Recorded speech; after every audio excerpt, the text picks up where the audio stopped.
Everyone, तो स्वागत है आप सभी का एक बार फिर से। आज हम लोग शुरू करने जा रहे हैं टेंस का सीरीज यानी पार्ट नंबर 2, जिसमें हमने कल आपको पार्ट नंबर 1 में आपको टेंस के बेसिक और उसके प्रकार के बारे में बताया था, जिसमें हमने प्रेजेंट टेंस के चारों प्रकार के बारे में आपको बताया था।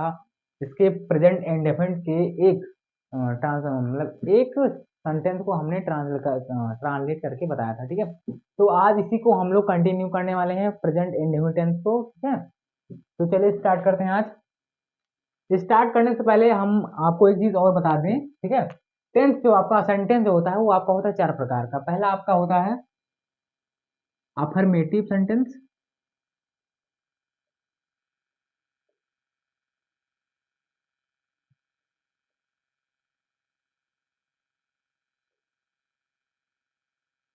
एक आप ये होता है आपका अफर्मेटिव सेंटेंस, इसको हिंदी में बोलते हैं सकारात्मक वाक्य। तथा आपका दूसरा होता है नेगेटिव सेंटेंस,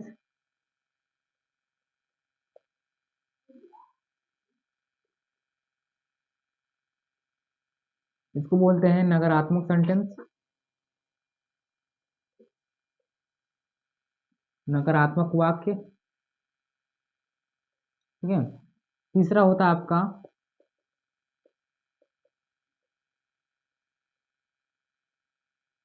इंट्रोगेटिव सेंटेंस, इसको बोलते हैं प्रश्नवाचक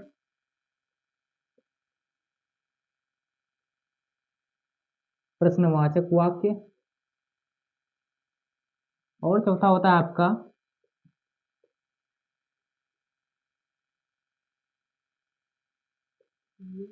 नेगेटिव इंट्रोगेटिव सेंटेंस। ठीक है, ये होता है आपका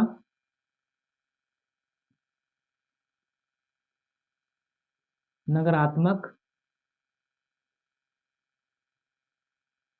प्रश्नवाचक वाक्य। ठीक है,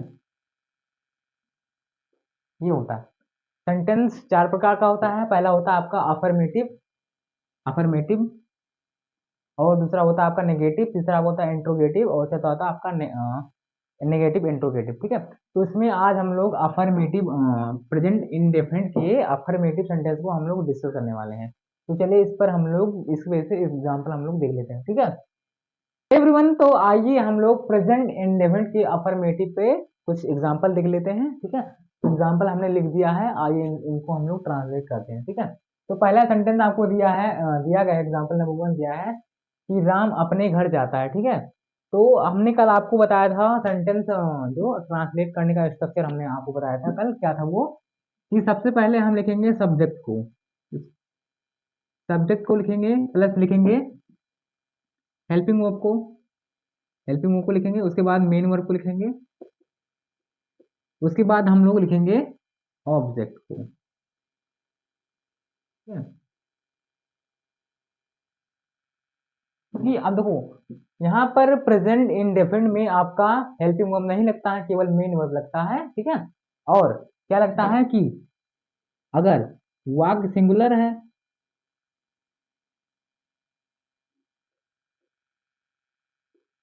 ठीक है, तो एक वचनकर्ता के साथ क्या करते हैं, एस या इस लगा देते हैं। अगर वाक्य प्लूरल तो एस या ईएस का प्रयोग नहीं करते हैं। ठीक है, ये हमने आपको कल दो रूल बताए थे। ठीक है, तो चलिए इसको ट्रांसलेट करते हैं। सबसे पहले क्या दिया गया है, राम अपने घर जाता है। ठीक है, तो इसमें आपका सब्जेक्ट क्या है, पहले आपको सब्जेक्ट लिखना है। तो सब्जेक्ट क्या है, हमने आपको कल बताया था जो काम को करता है वही आपका सब्जेक्ट हो जाता है। ठीक है, तो राम आपका क्या हो जाएगा, आपका सब्जेक्ट हो जाएगा। ठीक है, तो सबसे पहले लिखेंगे राम को, तो ये आपका राम हो गया। ठीक है, आप देखो उसके बाद हम लिखेंगे हेल्पिंग को। हेल्पिंग को लिखी नहीं जाएगी प्रेजेंट इंडेफिनिट में, तो हम लिखेंगे मेन वर्ब को। तो इसमें मेन वर्ब का क्या है, वर्ब क्या आपका जाता है। ठीक है, तो जाता है इंग्लिश क्या होती है, गो होती है।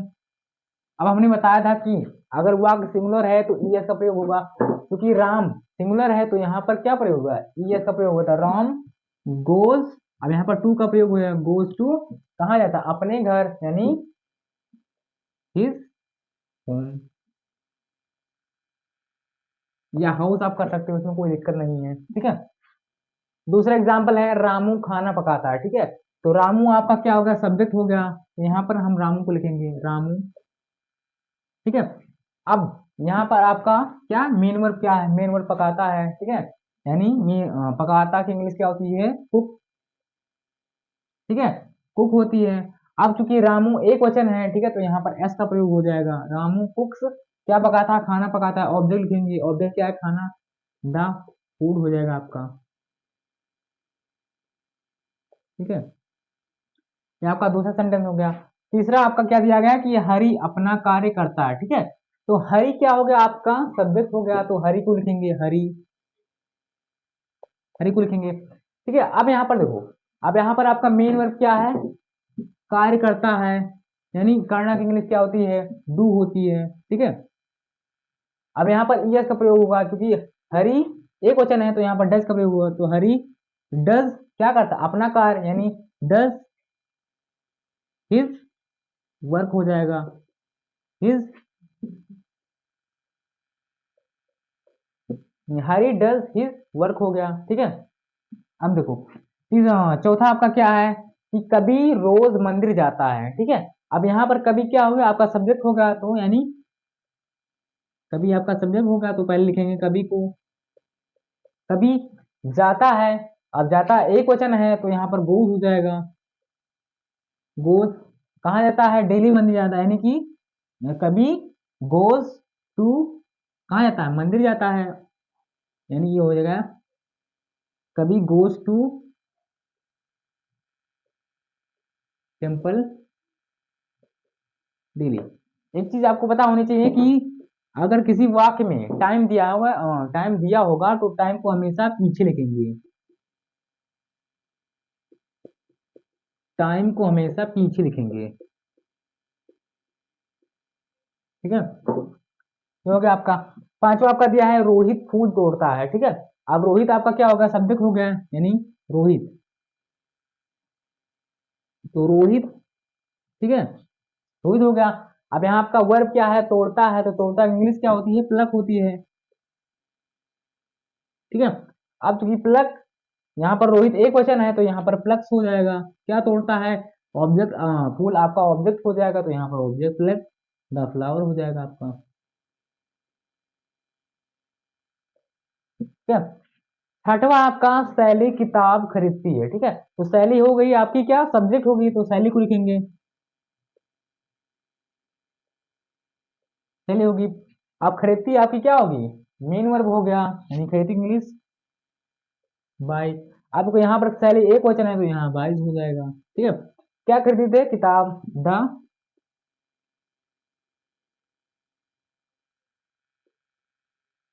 बुक हो गया, ठीक है। अब हमने देखा जो अगर सिंगुलर रहेगा, ठीक है। अब मान लो कोई सेंटेंस प्लूरल दिया हो तो उसको कैसे करेंगे, तो आइए प्लूरल वाले सेंटेंस को हम लोग एक बार देख लेते हैं, ठीक है। हे एवरीवन, तो अभी हम लोगों ने देखा मतलब प्रेजेंट इंडेफिनिट की अफर्मेटिव पर हम लोगों ने सिंगुलर जो सब्जेक्ट होते हैं उन पे हमने देखा। अब हम लोग देखेंगे प्लूरल अगर सब्जेक्ट हो तो उसको किस तरह हम लोग बनाएंगे, ठीक है।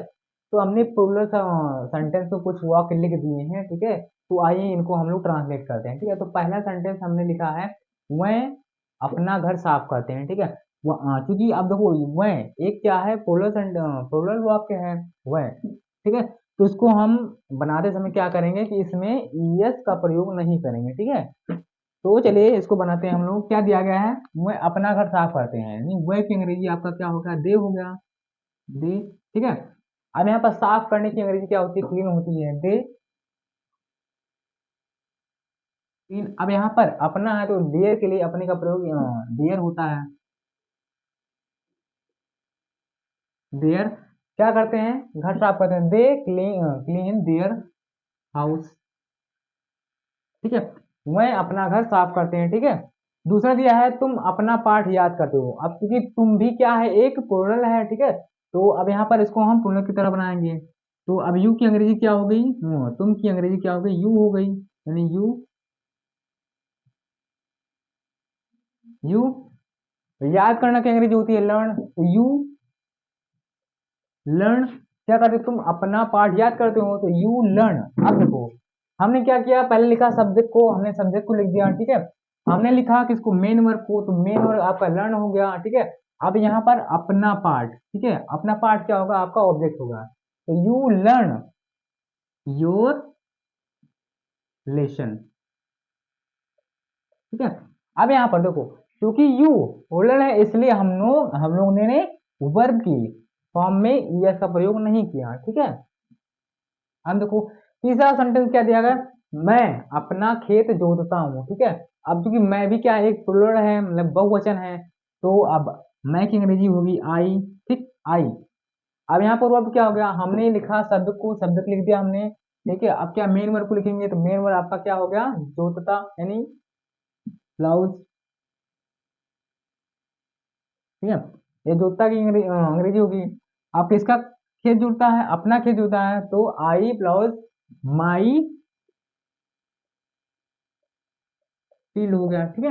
यहाँ पर देखो आई आपका सब्जेक्ट हो गया, ठीक है, और मेन ओवर आपका जोतता हो गया था, इतना जो बजा आपका, ये इतना, ये आपका ऑब्जेक्ट हो गया, तो यहाँ पर हमने ऑब्जेक्ट को लिख दिया माई फील्ड, ठीक है। चौथा आपका दिया है हम रोज पढ़ने जाते हैं, ठीक है। तो अब हम की अंग्रेजी क्या होगी, बी हो गई, क्योंकि हम भी एक क्या है, बहुवचन है, तो हाँ बी की अंग्रेजी, हम की अंग्रेजी बी हो गई। अब जाते की अंग्रेजी क्या होती है, गो होती है, बी गो। अब यहाँ पर हम लोग ईएस का प्रयोग नहीं करेंगे, क्योंकि हम क्या है, बहुवचन है, तो बी गो। अब देखो बी क्या हो गया, सब्जेक्ट हो गया, गो यानी जाना, जाना आपका क्या होगा, मेन वर्ब आप लिखेंगे ऑब्जेक्ट, यानी ऑब्जेक्ट यहाँ पर आपका क्या होगा, ठीक है। रोज पढ़ने जाते हैं, तो we go, we go study, daily study, we go to, we go to daily, हम लोग स्कूल, हम लोग पढ़ने जाते हैं, ठीक है। तो we go to daily study, यानी पढ़ने के लिए जाते हैं। चौथा आपका, पांचवा आपका है हम लोग नदी में स्नान करते हैं, ठीक है। तो सब लोग नदी में स्नान करते हैं, तो सब लोग की इंग्लिश क्या होगी, ऑल पीपल, ऑल पीपल क्या करते हैं, नदी में स्नान करते हैं, तो ऑल पीपल बात कहाँ करते हैं, रिवर में, इन द